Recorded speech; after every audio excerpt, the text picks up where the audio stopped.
All right. So the first of our other cells we're going to talk about is this megakaryocyte.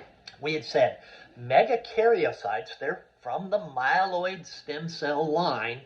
The megakaryocyte, it's a big cell that fragments, and it releases these little tiny cytoplasmic fragments.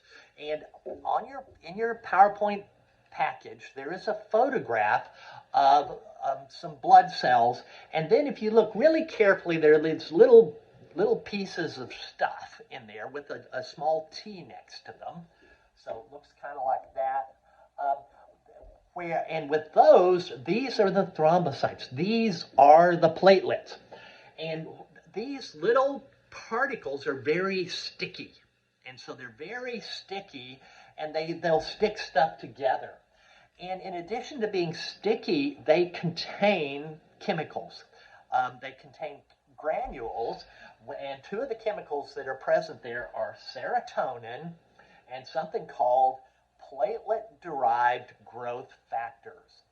And now what's going to happen is when you get an injury and you're losing blood, we'll talk about this more when we get to hemostasis, but when you're losing blood, you have these areas that are jagged, and the platelets start sticking to these and grabbing onto red blood cells. And so they start to form what we call a platelet plug.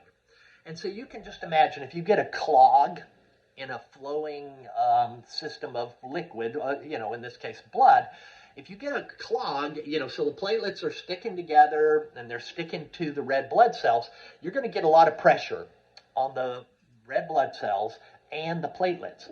Now, the platelets have granules in them that contain certain chemicals. I said serotonin and platelet-derived growth factors. What is that going to do? The serotonin is going to cause the smooth muscle around the blood vessel that's bleeding to constrict, to become smaller.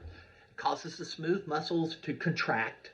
And that's going to be something that we'll call blood vessel spasm when we talk about stopping of bleeding.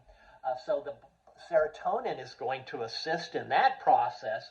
And then growth factors. Well, you got to repair, right?